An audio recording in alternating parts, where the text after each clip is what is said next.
Hi everyone, my name is Alicia Jackson. I'm a licensed professional counselor, and today we're going to talk about what exactly is ADHD. What is it really?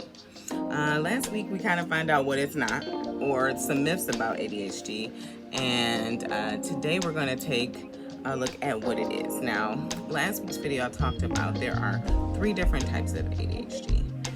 So we know it is called attention deficit hyperactive disorder, right?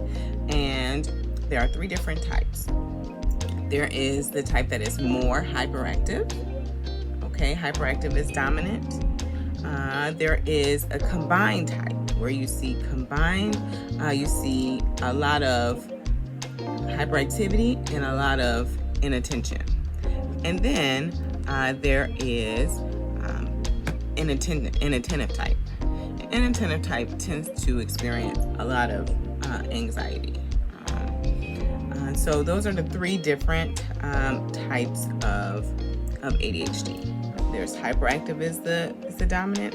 Then there is combined. You see hyperactivity and you see inattentive. And then the 3rd type is inattentive is the dominant, not a lot of hyperactivity. And so sometimes the inattentive type kind of goes under the radar and undiagnosed for a pretty long time. So we talked about how I would, if I had one wish, as a songwriter said once, if I had one wish, I would have it named differently. ADHD is truly an executive functioning disorder. That's what it is. And there are many different things, I believe. There are 8 different things that make up an executive functioning, or 3. There are 8 different skills that make up executive functioning. So the first one is impulse control, and that is, of course, the ability to think before you act.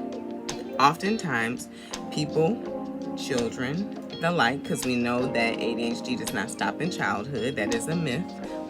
That through adulthood, it is still present. That the person who has ADHD they have a hard time thinking before they act. It just happens before their thoughts are even able to catch up. And so a lot of the work that's done in therapy and some of the skills that are taught are to help the child or help the person to take some time to stop and think before responding. Okay? And taking note of that. Or even just being mindful, being aware of their body, their thoughts, all that's surrounding them. Okay? So, number 2. Another skill that is a part of executive functioning is emotional control. That one really isn't truly even signified in the DSM, which is the book that is used to diagnose that us mental health professionals use. Emotion regulation is how I normally describe it, like the ability to regulate your emotions yourself. That is something that isn't really noted, but it's very, very common for people who have ADHD. What example I use is someone who doesn't maybe have ADHD or doesn't have difficulty regulating their emotions, because people who have mood disorders and the like, they also have difficulty regulating their emotions. But if that is not something that you have difficulty with, your emotions would be like you just kind of like on a sailboat, and the waves are coming, but your boat is just kind of remaining steady, right? And you're able to keep gliding with little to no resistance. Okay, but for people who have difficulty managing their emotions, those waves kind of like encapsulate that boat, and it flips over, and they're just like trying to maintain and trying to manage on a day-to-day basis, but it's very, very difficult for them to do so. So it can be very, very hard for someone who has difficulty regulating their emotions to deal with their mood on a regular basis, which could lead to a lot of different other difficulties in their life.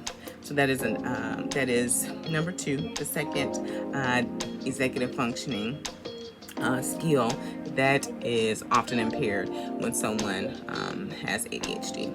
The third one is flexible thinking. And so this is the ability to like adjust behavior when unexpected changes happen. And we talked about this last video. This is why structure is like ADHD's best friend, because they have a hard time dealing with the flexibility and like dealing with unexpected things happen. It's very, very challenging. Like, that's not what we planned. That's not, it's like, it's almost kind of rigid thinking. So it's like, that's not what we talked about. That's not what we said. And I was like, okay, we're going to have to adjust. And so they have to truly like talk themselves through it, and even soothe themselves when things do not go as expected. It's very hard for them to manage unexpected change. Number 4, working memory.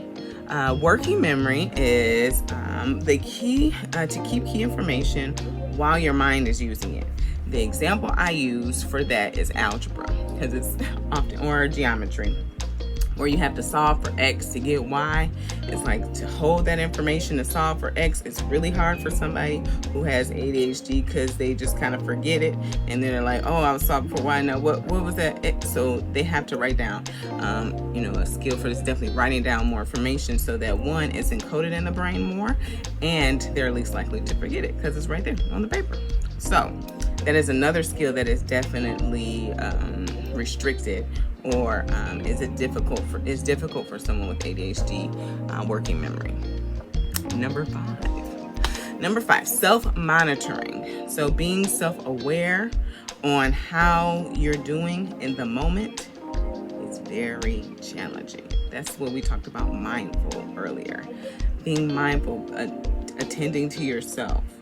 You're having a hard time attending to everything else. You're trying to stay in the loop. That's just hard for you to even know how you're feeling. It takes some time.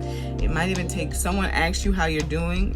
Like, I don't know. I'm just trying to stay present and do everything I'm supposed to do on a regular basis. I don't know how I'm doing or what I'm doing. So it takes time for someone who has ADHD to kind of sit with themselves and truly understand what's happening internally with them. So it's a skill that they have to learn and build and cultivate over time. Okay, and that's also something that they can utilize and learn and grow through therapy. Okay. Number 6, planning and prioritizing to set goals and meet goals. This is very challenging for someone who has ADHD. Very, very challenging to set a goal and to meet a goal. Very challenging. Oftentimes, goals feel overwhelming to someone who has ADHD. Like, I don't know. It's just so much to pick apart. They don't know where to start. They'll start and then kind of lose motivation along the way. It's very, very challenging to stay focused, to stay on task, and to meet the goals. But also something that can be worked on, again, through therapy. Number 7, task initiation. Task initiation. I'm gonna say it, task initiation. I said it wrong again. Task initiation. To take action to get started on task. Now, this is really, really hard. I've heard so many parents say, oh, my child can't do their homework, but they sure can do this, or they sure can, as long as they're interested in it, they can do it. And that is truly like, that's how I know. I'm like, we need to do an evaluation. Oftentimes, individuals with ADHD, they have no problem starting a task